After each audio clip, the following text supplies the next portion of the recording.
So now that I've had my time to reflect on the Dakotas, it's time for another buy, hold, sell video.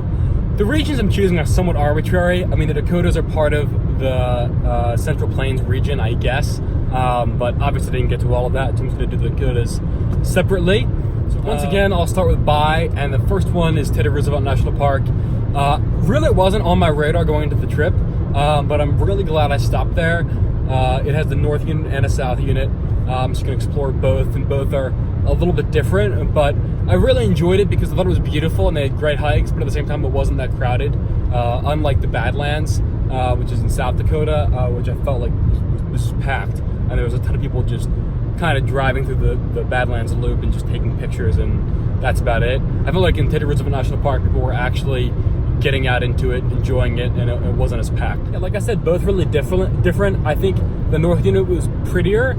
Like the Oxbow Overlook area is gorgeous. That's kind of that was the view that drove the creation of the park. But I thought the south unit was cool as well. A lot more meadows.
My next buy is actually right next door, and it's a little Missouri State Park.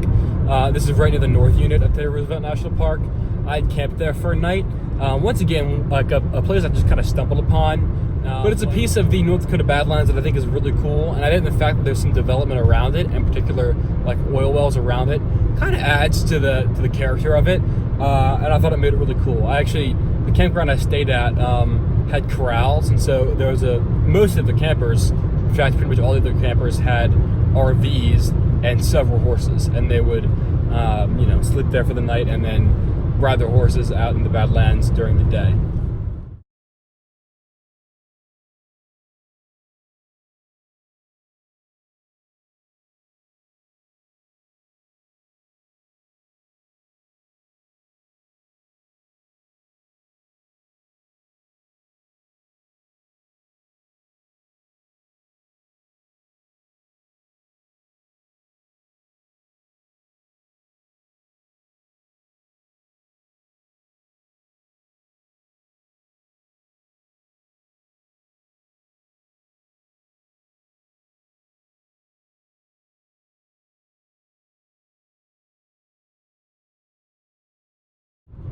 And the final buy for this region is Rapid City.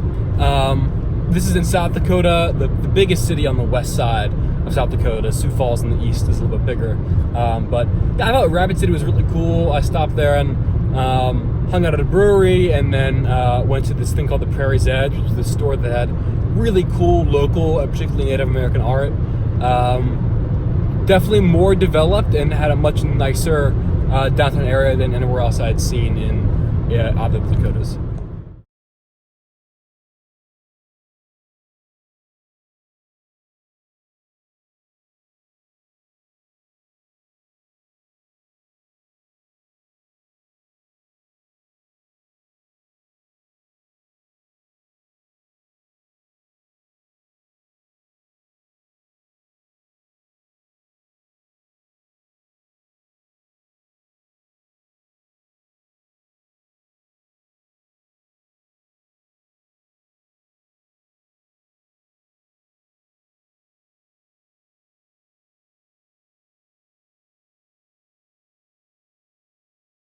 Moving on to the hold list, I'll start off with the Black Hills.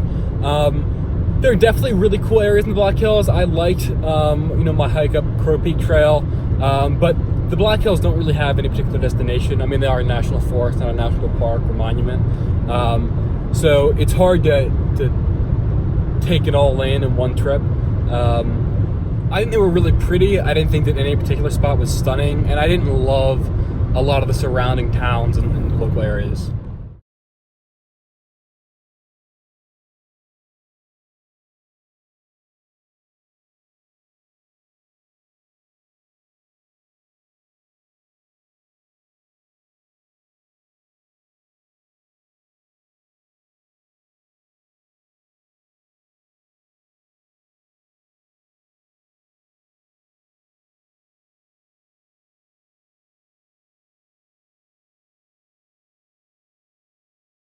Next on the whole list is the Badlands.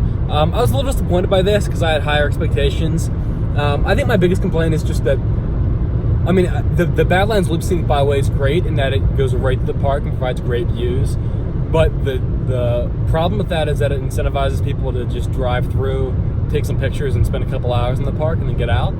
And I think to do that is to miss the essence of what the Badlands are, where it's just desolate and rugged and just like uncomfortable terrain. And so I think getting out and hiking in them is helpful, but like I said, it's desolate and rugged and uncomfortable. So they're cool and they're really impressive to see, but they're not the kind of place you want to, move to or like really get out and enjoy.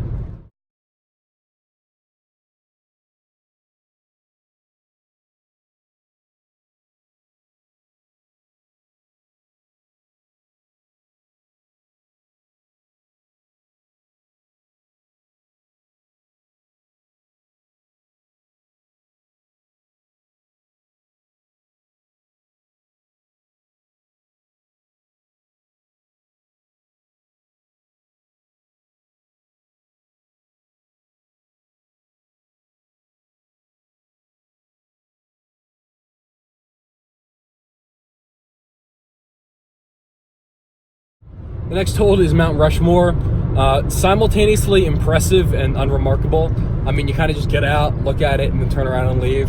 I think it's definitely worth going to see once, but I wouldn't. It's not like a repeat destination. There's a giant parking lot and a flood of tourists all crowding in to get a view and get their picture, and then people just pretty much leave or sit around at the overpriced tourist restaurants that.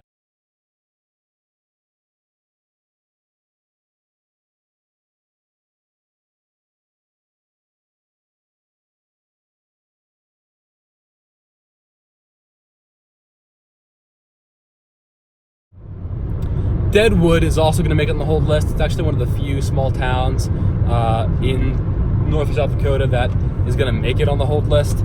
I thought it was really nicely put together. It was clean.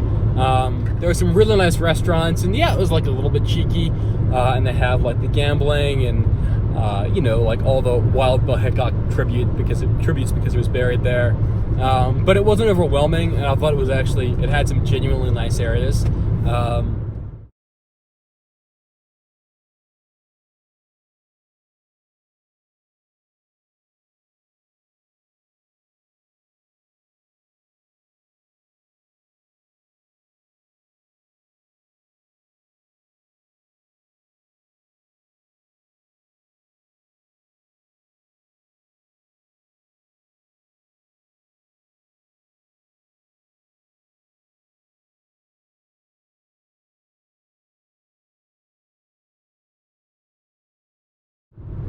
Fargo is also on the hold list. I was kind of pleasantly surprised by this. I thought it was going to be like the worst. Of course, I was basing that expectation off the movie Fargo.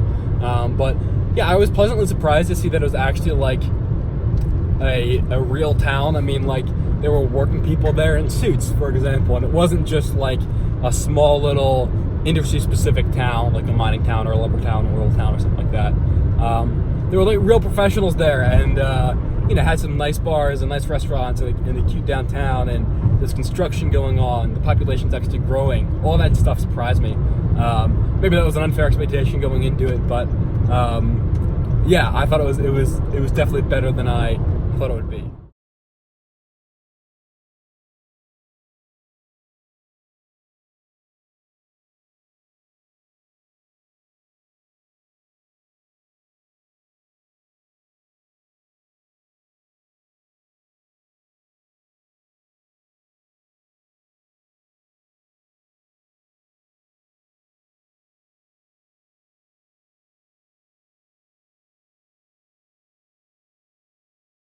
And rounding out the Dakotas hold list is Jewel Cave.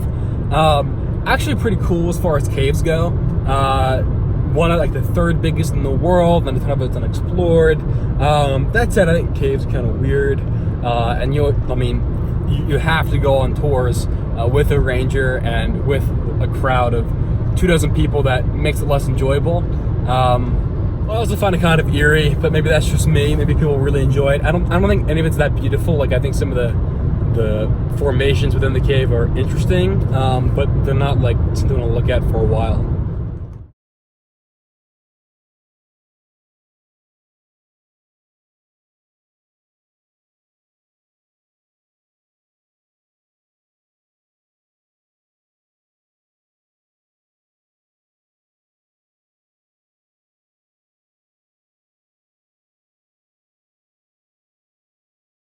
And this brings me to the cell list. And the cell list is mainly composed of 3 small towns that I thought were just kind of over the top and cheeky and catered to tourists, and just not my favorites. The first is Sturgis. This is like the motorcycle capital of the nation. They have the big motorcycle rally every year for like 10 days in the summer. But it was just, the town mainly consisted of a bunch of biker bars, like huge restaurants, Harley Davidson stores, place where you can buy your leather jackets and whatever else you need for your, motorcycle riding. Maybe cool for some people, wasn't my kind of place.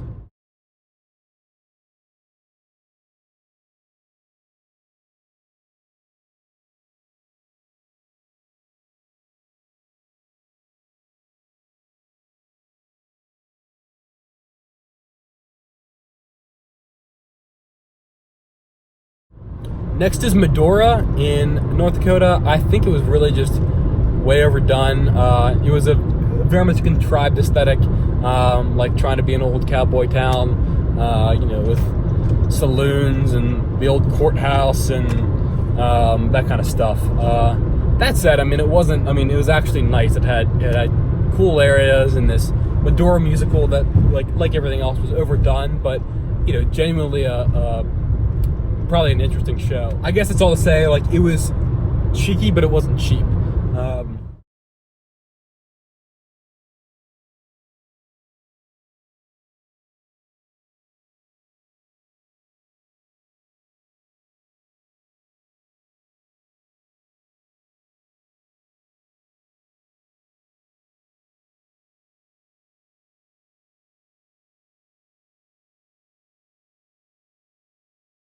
And then the last of these small towns on the cell list is Wall, South Dakota.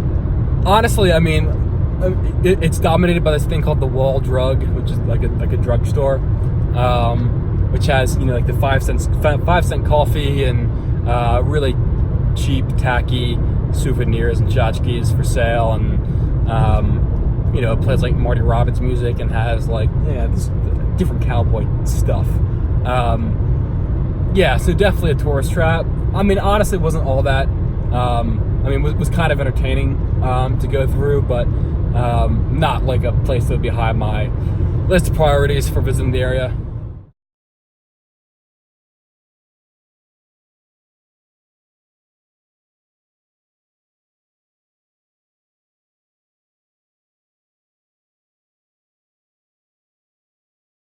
And finally, we have Bismarck. Just kind of weird. It took me forever to actually find the downtown area, and then when I did, it wasn't that big. There just weren't a lot of, cute shops or restaurants or cafes or anything like that. And it was kind of just a functional town, I guess.